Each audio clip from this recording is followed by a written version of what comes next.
Imagine you are driving down your quiet suburban street on a warm Sunday afternoon in February of 2026. You turn the corner and there it is, a brand new heavy-duty pickup truck sitting in your neighbor's driveway, gleaming under the sun. It has the chrome accents, the oversized wheels, and that distinctive smell of fresh leather that you can almost sense from the sidewalk. A small part of you feels a flicker of admiration, maybe even a tiny bit of envy. You think to yourself, they must be doing really well to afford a $75,000 vehicle. But then, the logical side of your brain kicks in, the part of you that has spent decades working, saving, and managing a household. You know that neighbor works a standard middle-class job. You know they have 2 kids in college and a mortgage that likely has not been paid off yet. The math simply does not add up. How are so many people in 2026 affording these massive car payments? The truth is, most of them are not actually affording them. They are simply surviving them. In this deep dive, we are going to peel back the curtain on the invisible debt trap that is consuming the American middle class. We are going to look at the psychological warfare being used by lenders and the devastating ripple effect these payments have on your retirement security. According to the latest data from the beginning of this year, the average monthly payment for a new car has climbed to a staggering $745. For used cars, it is not much better, sitting at over $520 per month. But those are just the averages. It is now common to see families committed to paying $900 or even $1,000 every single month for a single vehicle. That is nearly $12,000 a year. Think about that for a moment. $12,000 a year for an asset that starts losing value the second you drive it off the lot. For many of you watching, that is more than your annual property taxes, your homeowner's insurance, and your utility bills combined. So how did we get here? It started with a subtle but dangerous shift in how we define the word affordable. In our parents' generation, being able to afford something meant you had the cash in the bank to buy it. Or at the very least, you had a significant down payment and a short loan that you knew you could crush in 2 or 3 years. But to a car dealer in 2026, affordable simply means you can squeeze the monthly payment into your budget without the check bouncing. They do not care if that payment prevents you from contributing to your retirement fund. They do not care if it wipes out your ability to save for an emergency. When you walk into a dealership today, they do not ask you what the total price of the car should be. They ask, what can you afford to pay each month? This is a calculated psychological trap. By focusing on the monthly increment, they can hide the true cost of the vehicle behind long-term loans and high interest rates. If they can get you to agree to an $800 payment, they can sell you a $60,000 car just as easily as a $40,000 car by simply stretching the loan out to 84 months. 7 years of debt for a machine that will likely be out of warranty and needing major repairs long before the title is in your hands. This mindset is creating a fragile economy where people are one car repair or one medical bill away from a total financial collapse. Let us look at the technology trap. In 2026, even basic cars are packed with high-tech features that we used to think were science fiction. Panoramic glass roofs, massive touchscreens, and automated driving assistance. These features are seductive. They make us feel like we are living in the future, but they also push the base price of an average SUV into the mid-$40,000 range. Manufacturers have realized that they can make much higher profits by selling high-end tech than by building reliable, simple transportation. They are betting that you will value a heated steering wheel more than you value your financial peace of mind. And unfortunately, for many people, that bet is paying off. But for those of us who are 55 and older, the stakes are much higher. We do not have 30 years of career ahead of us to recover from a bad financial decision. Every dollar that goes toward a depreciating car is a dollar that is not working for us in the stock market.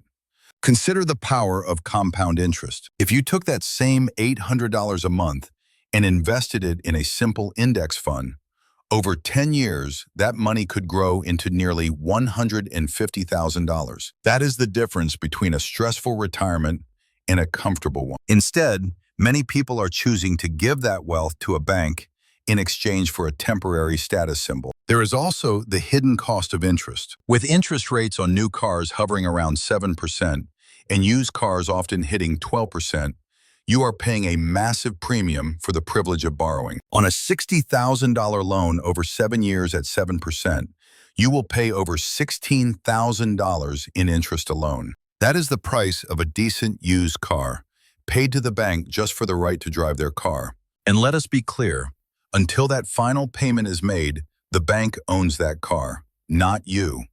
This leads us to the ripple effect. Financial advisors often talk about a budget as a series of buckets. When the car bucket is too full, it starts to drain the other buckets. We are seeing a trend where high car payments are directly causing credit card debt to skyrocket. When a family commits 25% of their take-home pay to a car, they no longer have a buffer. When the water heater leaks or the roof needs a patch, there is no cash left. So they reach for the credit card. Suddenly, that $800 car payment has birthed a $300 credit card payment. It is a snowball of debt that is burying the middle class. One of the most powerful ways to look at this is the cost per hour of driving. The average American drives about 1 hour per day. That is 30 hours a month. If your total cost of ownership, including insurance and fuel, is $1,000 a month, you are paying $33 for every single hour you are behind the wheel. For many people,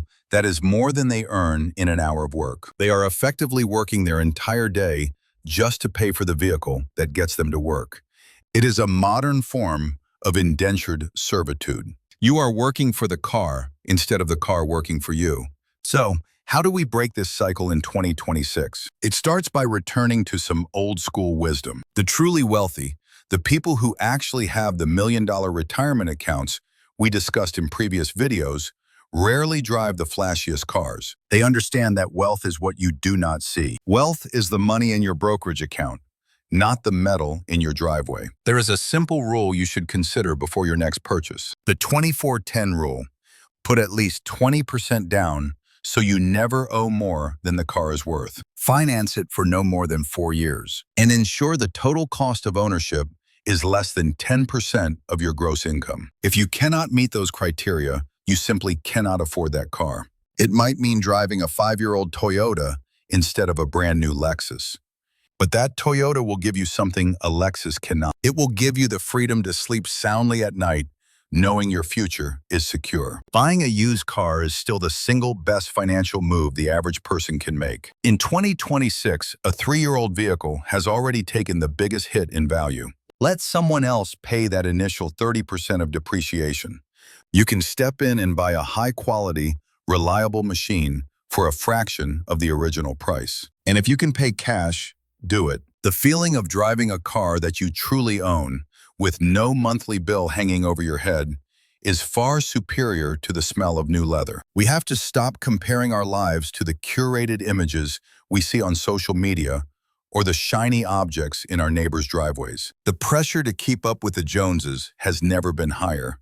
But the Joneses are broke. They are stressed, they are exhausted, and they are terrified of the next economic downturn.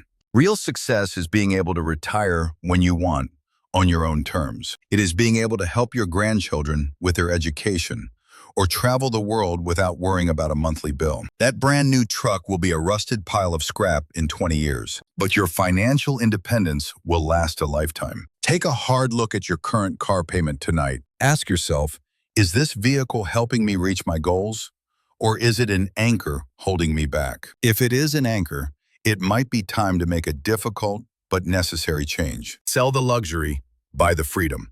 You will never regret having more money and less stress. Before we wrap up, I want to ask you a question. Think back to the very first car you ever owned. How much did it cost, and how long did you have to save to buy it? Was it a source of pride because you earned it, or was it just another monthly bill? Share your stories in the comments below. It is important for us to remind the younger generation that a car is a tool for transportation, not a measure of your worth as a human being. By sharing our experiences, we can help break this cycle of debt and return to a culture of true financial strength. Thank you for spending this time with me today. Stay disciplined, stay skeptical of the flashy marketing, and always prioritize your future self over a temporary thrill. Your freedom is worth more than any car ever will be. I will see you in the next deep dive into the truth about our economy.